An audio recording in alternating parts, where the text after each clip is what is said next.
রাত 12টার পরে আল্লাহর দুইটি নাম 21 বার পড়ুন, দুশমন শেষ হয়ে যাবে। দুশমন আপনাকে কোনো ক্ষতি করতে পারবে না।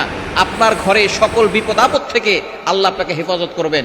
আল্লাহর গুণবাচক দুইটা নাম রয়েছে, এই গুণবাচক নাম পড়ে আল্লাহর কাছে দোয়া করলে আল্লাহ পাক রব্বুল আলামিন সেই দোয়াগুলো কবুল করেন। আল্লাহ পাক রব্বুল আলামিন নিজে বলে দিয়েছেন, কোরআন খুলেন 9 নম্বর পারা 13 নম্বর পৃষ্ঠা 4 নম্বর লাইন, সূরা আরাফের 180 নম্বর আয়াতে রব্বুল আলামিন বলেন, ওয়ালিল্লাহিল আসমাউল হুসনা ফাদউহু বিহা। আল্লাহ পাক রব্বুল আলামিনের গুণবাচক কিছু নাম রয়েছে, এই নাম করে কোনো ব্যক্তি যদি দোয়া করে আল্লাহ পাক রব্বুল আলামিন তার সকল দোয়াগুলো কবুল করে নেন। গুরুত্বপূর্ণ দুইটা নাম।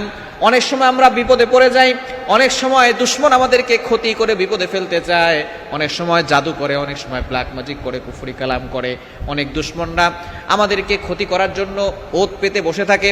আপনি যদি রাত 12টার পরে, অর্থাৎ শেষ সময়, মধ্যভাগের পরে শেষ সময়, এই সময় যদি আল্লাহর দুইটি গুণবাচক নাম পড়তে পারেন, আল্লাহ পাক রব্বুল আলামিন দুশমনের ক্ষতি থেকে আপনাকে হেফাজত করবেন এবং দুশমন চিরতরে শেষ হয়ে যাবে। দুশমন অনেক সময় আমাদেরকে ক্ষতি করতে চায়। ভালো মানুষের দুশমন বেশি। আপনি ভালো মানুষ, দেখবেন আপনার দুশমন বেশি। নবীজি সাল্লাল্লাহু আলাইহি ওয়াসাল্লামের মতো ভালো মানুষ, ভালো নবী দুনিয়াতে কেউ আসে নাই।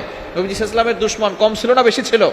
আবু জাহল, উতবা, শাইবা মিলে নবী সাল্লাল্লাহু আলাইহি ওয়াসাল্লামকে হত্যা করার জন্য সামনে অগ্রসর হয়েছে। সুতরাং আপনি যত ভালো হবেন আপনার দুশমন তত বেশি হবে। তবে আল্লাহর উপরে ভরসা রাখবেন, আল্লাহ আপনাকে হেফাজত করবে যদি একিনের সাথে আপনি আমল করতে পারেন। আপনি রাত 12টার পরে, রাতের বিশেষ করে শেষ অংশে আমলটা করার চেষ্টা করবেন। প্রথমে আপনি 3 বার দুরূদ শরীফ পড়বেন, তারপরে আল্লাহ তাআলার গুণবাচক নাম দুইটা, এক নম্বর হচ্ছে ইয়া কাহ্হারু, আর একটা হচ্ছে ইয়া হাফিজু। ইয়া কাহ্হারু মানে হে সর্বশক্তিমান, আর একটা হচ্ছে ইয়া হাফিজু, হে সংরক্ষণকারী। এই দুইটা আল্লাহর নাম, আল হাফিজু আল কাহ্হারু। আপনি দুইটা 21 বার করে পড়বেন।